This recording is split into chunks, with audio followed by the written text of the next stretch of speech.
या रब मेरे आंखों समझावे मदीना, या रब मेरे आंखों समझावे मदीना, मदद से मेरे दिल में तमन्नावे मदीना, मदद से मेरे दिल में तमन्नावे मदीना। कुदरत की तमाशा है मदीना के गली में, कुदरत की तमाशा है मदीना के गली में, जन्नत का नमूना है मदीना की गली में, जन्नत का नमूना है मदीना की गली में। दिल मेरा तस्खीर किया एक अरबी ने, दिल मेरा तस्खीर किया एक अरबी ने, मक्की मदनी हाशिमी मुत्तलबी ने, मक्की मदनी हाशिमी मुत्तलबी ने। मैं दूर हूँ मजबूर हूँ वैसे दो आलम, मैं दूर हूँ मजबूर हूँ वैसे दो आलम, दीदार दिखाते नहीं आवाज सुन दो, दीदार दिखाते नहीं आवाज सुन दो। अल्हम्दुलिल्लाह, আল্লাহ তাআলার দরবারে শুকর আদায় করেছি যে আহকামুল হাকিমিন অত্যন্ত দয়া করে আজকের ইসলাহি মাহফিলে আমাদের সকলকে শরীক হওয়ার তৌফিক দান করলেন। এর সাথে সাথে উলামায়ে কেরামের জবান থেকে কোরআন ও হাদিসের আলোচনা আমাদেরকে করা, আপনাদেরকে শোনার তৌফিক দান করেছেন, শুকর আদায় করেছি আলহামদুলিল্লাহ।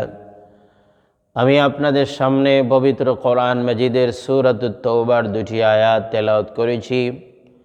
নবী করিম সাল্লাল্লাহু আলাইহি ওয়াসাল্লামের অসংখ্য হাদিস মোবারক থেকে গুরুত্বপূর্ণ একখানা হাদিস পাঠ করেছি। আল্লাহ তাআলা যেন আমাকে ওই তেলাওয়াতকৃত আয়াত এবং হাদিসকে সামনে রেখে কথাগুলি বলা আপনাদেরকে যেন শোনার তৌফিক দান করেন। এর সাথে সাথে আমরা যে কথাগুলি বোঝার সেই কথাগুলি যেন আমরা বুঝতে পারি, যে কথাগুলি আমল করার আমরা যেন সেই কথার উপর আমল করতে পারি। আল্লাহ তাআলা যেন আমাদেরকে তৌফিক দান করেন, আমিন। আমি যে আয়াত আপনাদের সামনে তেলাওয়াত করেছি সেই আয়াতের শানে নুজুল নাজিল হওয়ার কারণ নবী করিম সাল্লাল্লাহু আলাইহি ওয়াসাল্লামের বর্ণাঢ্য জীবনীর শেষ অংশে নবীজির একদম শেষ বয়সে দুনিয়া থেকে বিদায় হয়ে যাওয়ার মাত্র কিছুদিন আগে নবীজির জীবনে গুরুত্বপূর্ণ একটা যুদ্ধ হয়েছিল। যদিও যুদ্ধটা শেষ পর্যন্ত হয় নাই, কিন্তু রাসূল করিম সাল্লাল্লাহু আলাইহি ওয়াসাল্লাম সাহাবায়ে কেরামদেরকে নিয়ে যুদ্ধ করার জন্য বাহির হয়েছিলেন। সাহাবায়ে কেরামদেরকে যুদ্ধ করার জন্য উদ্বুদ্ধ করেছিলেন। কোনো বেঈমান কাফিরের সামনে মাথা নত করার সুযোগ আর নাই।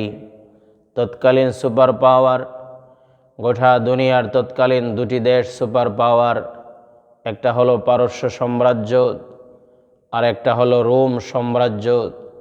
মদিনার কিছু মুনাফিক রোম সাম্রাজ্যের কাছে চিঠি লিখল, মহামান্য রোম সাম্রাজ্য, মদিনা দেশের যিনি রাজা, মুসলমানদের যিনি বাদশাহ মুহাম্মদ সাল্লাল্লাহু আলাইহি ওয়াসাল্লাম, উনি ইন্তেকাল করেছেন, নাউযু বিল্লাহি মিন যালিক।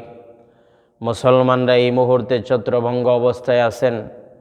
আপনার যদি ইচ্ছা হয় মদিনা শহর, মদিনা দেশ দখল করে নেওয়ার জন্যে আপনি নিতে পারবেন। আমরা আপনাকে সাহায্য করব। ওই সময় মদিনা এটা শহর ছিল না, যদিও ছোট্ট, কিন্তু এটা একটা দেশ ছিল। যেই দেশের রাজা ছিলেন, প্রধানমন্ত্রী ছিলেন, প্রেসিডেন্ট ছিলেন নবী করিম সাল্লাল্লাহু আলাইহি ওয়াসাল্লাম। নবীজির পরে প্রেসিডেন্ট ছিলেন হজরতে আবু বকর। আবু বকরের পরে প্রেসিডেন্ট ছিলেন ওমরে ফারুক রাদিয়াল্লাহু তাআলা আনহুম।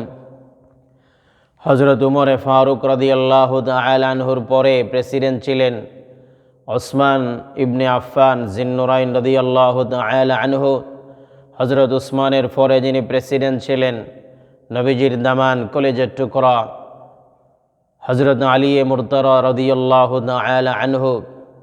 আলী মুর্তজা রাদিয়াল্লাহু তাআলা আনহুর পরে এই মদিনা দেশের প্রেসিডেন্ট ছিলেন হজরত আলী রাদিয়াল্লাহু তাআলা আনহুর কলেজের টুকরা সন্তান ইমাম হাসান।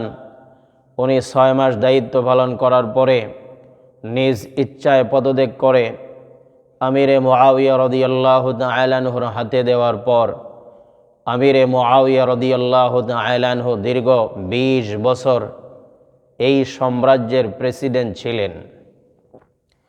নবীজির জমানায় মদিনা এটা দেশ ছিল, শহর ছিল না, শুধুমাত্র টাউন ছিল না।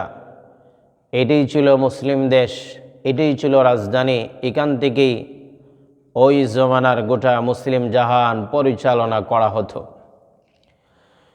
বেঈমানরা চিঠি লিখলেন, মহামান্য রোম সাম্রাজ্য, মদিনা দেশের বাদশাহ মারা গেছেন, মুসলমানরা এই মুহূর্তে ছত্রভঙ্গ, আপনি চাইলে এই মদিনা শহর দখল করে নিতে পারবেন, আমরা আপনাকে সাহায্য করব।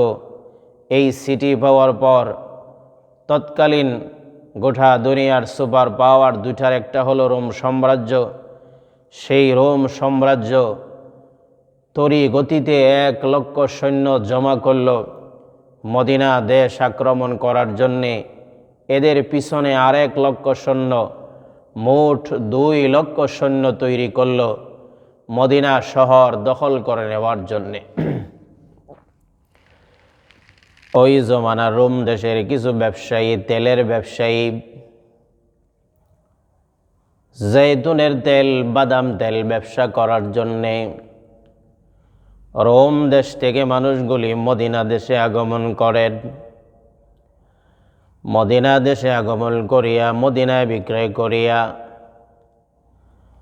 মদিনা দেশের যেই জিনিসগুলি আছে ওইগুলি খরিদ করি আল্লাহর বান্দারা রোম সাম্রাজ্য নিয়ে যায়, ওই জায়গায় গিয়ে বিক্রি করেন। এক্সপোর্ট ইনপোর্টের ব্যবসায়ী এরা ওই অবস্থা দেখার পর মদিনা শহরে আগমন করিয়া ওই ব্যবসায়ী ভাইগুলির অন্তরে বারবার জাগ্রত হইতেছে, এতদিন পর্যন্ত মদিনা শহরে আমরা ব্যবসা করি, রোম দেশ থেকে মদিনাতে আগমন করি, মদিনা থেকে আবার রোম দেশে আমরা চলে যাই। মদিনার মানুষের মতো ভালো মানুষ, এদের মতো এত সুন্দর ব্যবহার, এদের মতো এত সুন্দর আচার রোম সাম্রাজ্যের মানুষের ভিতরে তো আমরা দেখি নাই। একেবারে অযথা এই মদিনা শহরে আক্রমণ করবে, শহর দখল করে নিয়ে যাবে, মুসলমানদের দেশটা দখল করে নিয়ে যাবে। ওই ব্যবসায়ী ভাইরা এদের অন্তরে মায়া মহব্বত ঢুকে গেল। মদিনাতে আগমন করে আমার পয়গম্বর নবীজি সাল্লাল্লাহু আলাইহি ওয়াসাল্লামকে জানিয়ে দিলেন, ও মুহাম্মদ, হয়তো আপনার জানা নাই, হয়তো আপনি খবর পান নাই, কিন্তু আমরা মদিনাতে আসার সময় রোম সাম্রাজ্য আমরা দেখেছি, ওদের রাষ্ট্রের যে সীমানা আছে, বর্ডার গার্ড, ওই বর্ডার পর্যন্ত 1 লক্ষ সৈন্য তারা জমা কইরা রেখেছেন আপনার উপর হামলা করার জন্যে, মদিনা শহর দখল করে নেওয়ার জন্যে। আমার নবীজি সাল্লাল্লাহু আলাইহি ওয়াসাল্লাম খবর পাওয়ার পরে খুব তাড়াতাড়ি মসজিদে নববীতে গিয়া নামাজের পরে ভাষণ দিলেন। ওই ভাষণ দিয়ে বললেন, ও মুসলমানেরা শোনো, বেঈমানগুলি তারা ঐক্যবদ্ধ হইয়া আমাদের মদিনা দেশ দখল করে নেওয়ার জন্য তারা পরিকল্পনা করতেছে। তোমরা যুদ্ধের ময়দানে যাওয়ার জন্য প্রস্তুতি গ্রহণ করো। অচিরে আমরা যুদ্ধের ময়দানে বাহির হয়ে যাব, যুদ্ধ করার জন্য আমরা বাহির হয়ে যাব।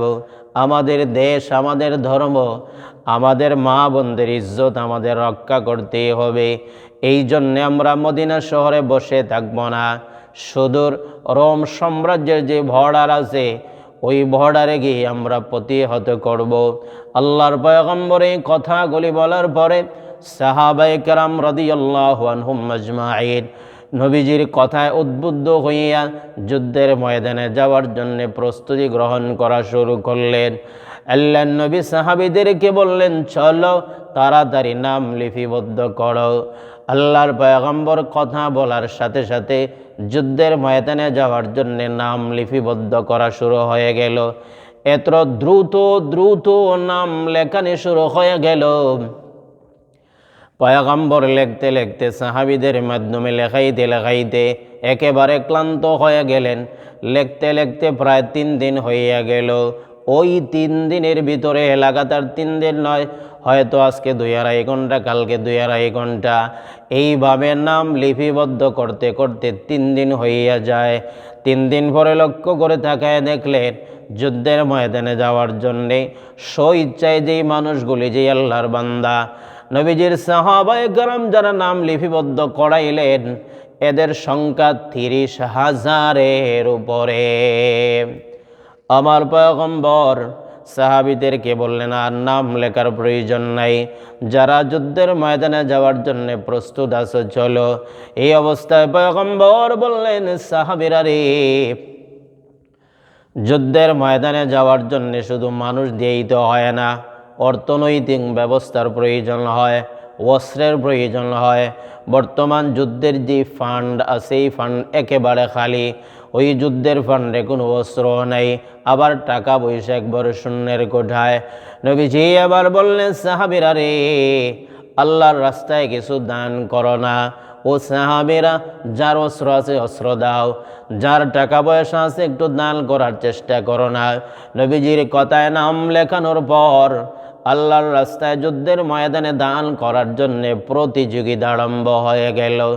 এই সময় হযরত ওমর ফারুক রাদিয়াল্লাহু তাআলা আনহু, ওনার সচ্ছল অবস্থা, ওনার অবস্থা একটু সচ্ছল।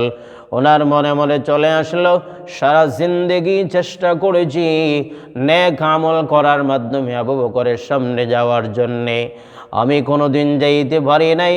আজকে আমার যেহেতু অবস্থা সচ্ছল, আবু বকরের অবস্থা বড় দুর্বল, এই জন্যে আজকে সুযোগ যায়। নেক কাজের মোকাবেলায় আমি জীবনে একবার হলেও হযরত আবু বকরের সামনে যাওয়ার জন্য চেষ্টা করব।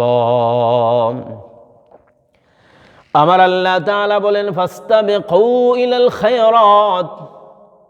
ও মুমিন বান্দা, নেক কাজের মধ্যে প্রতিযোগিতা করো। তোমার ভাই যদি তুমি লক্ষ্য করে তাকায় দেখছো তাহাজ্জুদের নামাজে সে 4 রাকাত নামাজ পড়েছে, তুমি 6 রাকাত পড়ার চেষ্টা করো। এইভাবে তুমি যদি দেখো তোমার ভাইজান প্রতিদিন দৈনিক 1 পারা কোরআন মাজিদ তেলাওয়াত করেন, তুমি 2 পারা পড়ার তেলাওয়াত চেষ্টা করো। আল্লাহ তাআলা বলেন, ও মুমিন বান্দা, নেক আমলের বেলায় তোমরা একে অপরের প্রতিযোগিতা করো।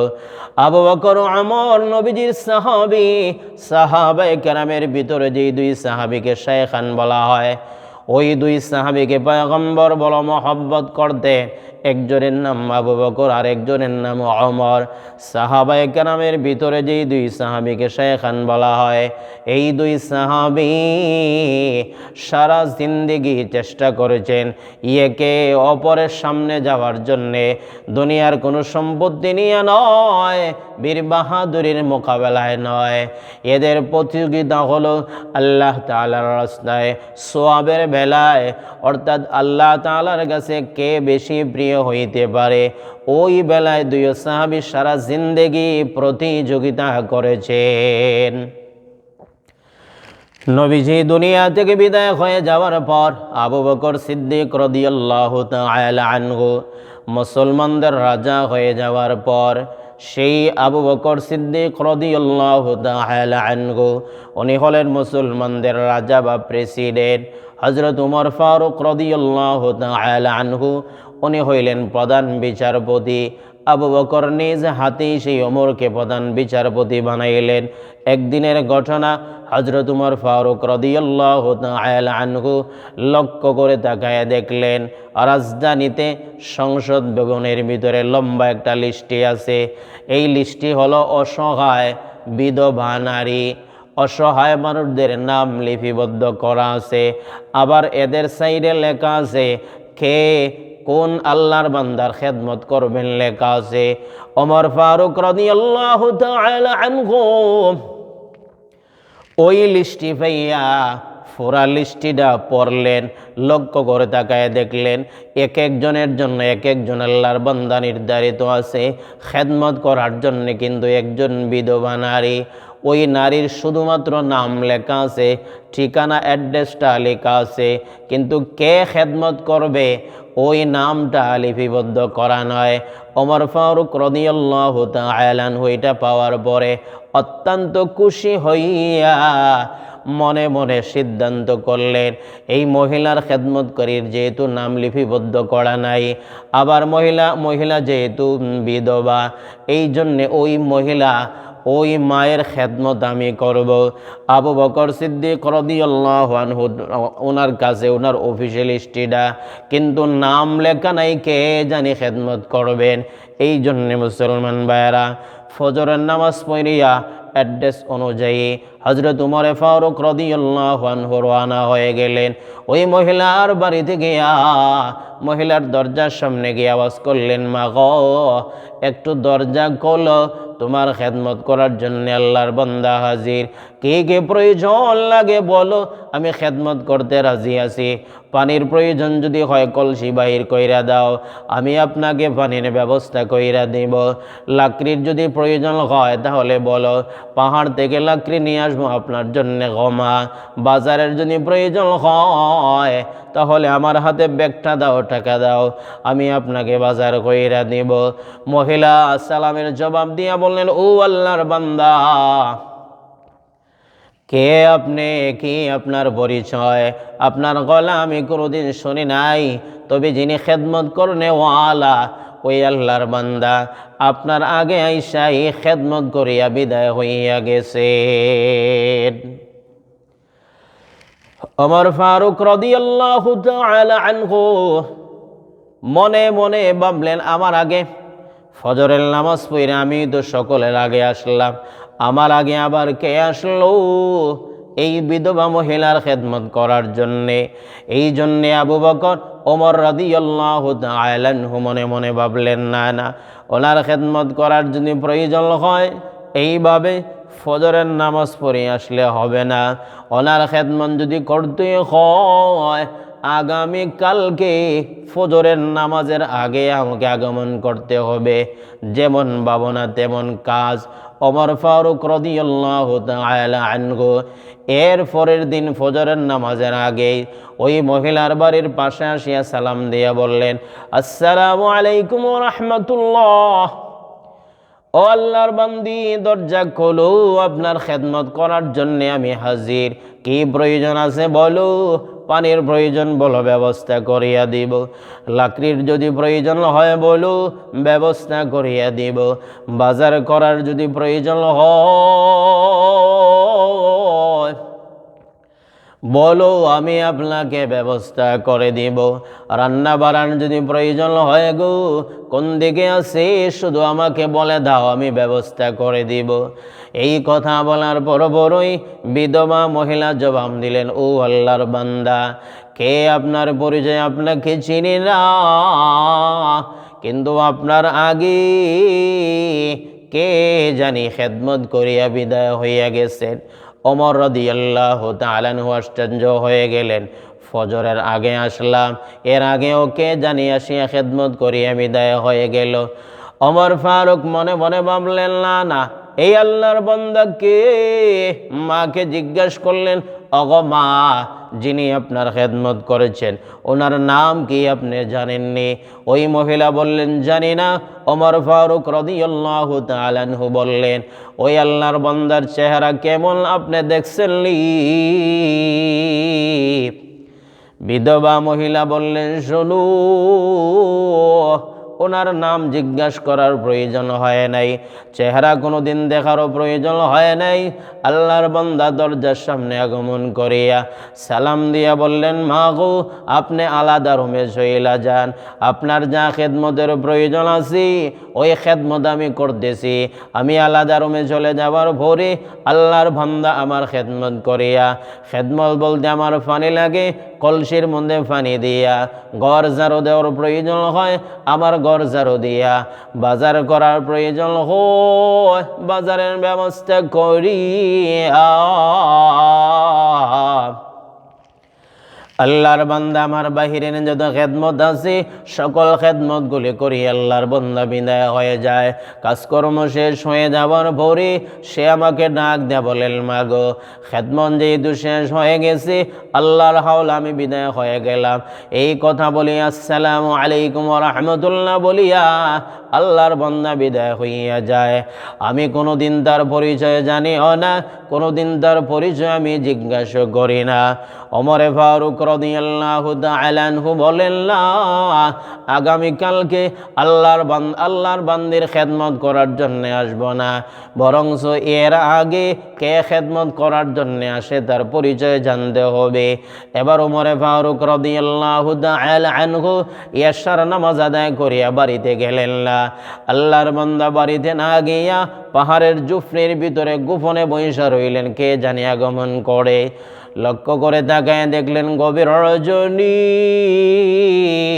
গভীর রজনী হয়ে যাবার পর কে জানি বড় ক্লোজ হইয়া ধীরে ধীরে হাঁটিয়া হাঁটিয়া সামনের দিকে আগমন করতেছে। আমি পাহাড়ের জুপরি দিকে আওয়াজ দিলাম, কে আপনি? কে? আল্লাহর বান্দা জবাব দিলেন, আনা। আমি বললাম, আনা কে? বলে, আবু বকর ইবনে আবি কুহাফা। ওমর ফারুক রাদিয়াল্লাহু তাআলা আনহু জুফরির ভিতর থেকে বাহির হইয়া বললেন, আবু বকর, সারা জিন্দে আবু বকর, এই গভীর রজনীতে আপনি? এমনি লক্ষ্য করে তাকায় দেখলেন আবু বকরের পায়ে কোনো জুতা নাই। ওমর ফারুক রাদিয়াল্লাহু তাআলা আনহু বললেন, আবু বকর, গভীর রজনী আপনি বাহির হইলা, আপনার পায়ে তো কোনো জুতা নাই, কারণটা কি? আবু বকর জবাব দিলেন, ওমর, রাত্রিবেলা মানুষের ঘরের সামনে দিয়া আমি যদি জুতা লাগাইয়া হাঁটি গো, জুতার আওয়াজে মানুষের ঘুম ভাঙ্গে যাইতে পারে, মানুষের যদি কষ্ট হয় আল্লাহর দরবার আমি কি জবাব দিব? আমরা যেই জমানায় বাস করি, মানুষকে মারতে সামান্য পরিমাণ দ্বিধাবোধ করে না, মানুষত্ব বলতে কোনো কিছু নাই। আবু বকর জুতা লাগাইয়া রাত্রিবেলায় হাঁটে না, ওই জুতার আওয়াজে মানুষের যদি ঘুম ভাঙ্গিয়া যায় আল্লাহ তাআলার দরবারে কি জবাব দিবে ওই ভয়ে? ও মুসলমান ইমানদার আল্লাহর গোলাম, এবার ওমর ফারুক রাদিয়াল্লাহু তাআলা আনহু বললেন, ওরে আবু বকর, সারা জিন্দেগি চেষ্টা করেছি আপনার মোকাবেলা করার জন্যে, না আমি কোনোদিন পারলাম না রে আবু বকর, অন্তত নেক কাজের মোকাবেলা আমি আপনার সাথে আর কোনোদিন করব না। সেই ওমর ফারুক রাদিয়াল্লাহু তাআলা আনহু মনে মনে ভাবলেন, আমার বর্তমান অবস্থা একটু সচ্ছল আছে, এই মুহূর্তে আমি একটু বেশি দান করলে আবু বকরের চাইতে বেশি দান করতে পারবো। যেই ভাবনা সেই কাজ। ওমর ফারুক রাদিয়াল্লাহু তাআলা আনহু উনি ওনার বাসায় গিয়া ঘরের ভিতরে যত সম্পত্তি আছে সকল সম্পত্তিগুলি দুই ভাগ করিয়া এক ভাগ ঘরে রাখিয়া আর এক ভাগ নবীজির দরবারে নিয়ে আসলেন। আল্লাহর পয়গম্বর দেখার পরে বললেন আবু বকর, আল্লাহর পয়গম্বর দেখার পরে বললেন ওমর, এত সম্পদ করে তুমি কি রেখে আসছো? ওমরে ফারুক জবাব দিলেন, নবী গো, আমার সম্পদ 2 ভাগ করিয়া এই 1 ভাগ আপনার জন্য নিয়ে আসলাম, আল্লাহ এবং তার রাসূলের জন্য নিয়ে আসলাম, আর একটা ভাগ আমার ফ্যামিলির জন্য রাইখা দিলাম। আল্লাহর পয়গম্বর খুশি হয়ে গেলেন। এবার হযরত ওসমান রাদিয়াল্লাহু তাআলা আনহু আল্লাহর নবীর দরবারে এই পরিমাণ দান নিয়ে আসলেন, প্রায় 4000 স্বর্ণের দিনার। আবার অনেকগুলি উট ঘোড়া। পয়গম্বর সব দানগুলি দেখার পরে এই পরিমাণ সন্তুষ্ট হয়ে গেলেন। আল্লাহর পয়গম্বর বলেন, ও দুনিয়ার মানুষ, সাহাবীরা রে শুনো, আজকের দিনের পরে আমার ওসমান আর যদি কোনো নেক কাজ নাও করে, আবার ওসমানের মন চাহিদি জিন্দেগি যদিও চলে, অসুবিধা নাই, আজকে দান করার পরে আমার ওসমান আল্লাহর তৈরি বেহেশতে যাইতে আর কোনো সমস্যা হবে না। এইভাবে একজন সাহাবী তার মন মতো আল্লাহ এবং রাসূলকে খুশি করার জন্য দান করা শুরু করলেন। জিহাদের ফান বড় হয়ে গেল। এই অবস্থায় আবু বকর সিদ্দিক রাদিয়াল্লাহু তাআলা আনহু নবীজির দরবারে আগমন করলেন বড় একটা গাঠুরি লইয়া। আল্লাহর পয়গম্বর বললেন, গাঠুরি খোলো। ওই গাঠুরি খোলার পরে লক্ষ্য করে তাকায় দেখলেন গাঠুরির ভিতরে ঘরের যত মাল সামান আছে, এমনকি ঘরের বিছনা চাদর, ঘর ঝাড়ু দেওয়ার ঝাড়ু, পানি পান করার গ্লাস, ভাত খাওয়ার প্লেট পর্যন্ত এটার ভিতরে। আল্লাহর পয়গম্বর খুশি হইয়া আবু বকর সিদ্দিক রাদিয়াল্লাহু তাআলা আনহুকে বললেন, ওরে আবু বকর, তোমার ঘরের জন্য কি রেখে এসেছো? আবু বকর সিদ্দিক রাদিয়াল্লাহু আনহু জবাব দিলেন, নবী গো, আমার ঘরে আল্লাহ এবং তার রাসূলকে রাইখা এসেছি। ওমর ফারুক রাদিয়াল্লাহু তাআলা আনহু বললেন, ও আবু বকর, গোটা জিন্দেগি চেষ্টা করেছি আপনার উপরে যাওয়ার জন্যে, আপনার মোকাবেলা করার জন্যে, না আজকের দিন যেহেতু আমি পারি নাই গো, আর জিন্দিগিতে কোনো দিন আপনার মোকাবেলা করিয়া সোয়াবের মোকাবেলায়, আল্লাহ এবং রাসূলকে সন্তুষ্ট করার মোকাবেলায় আমি ওমর আপনার সামনে যাইতে পারবো না।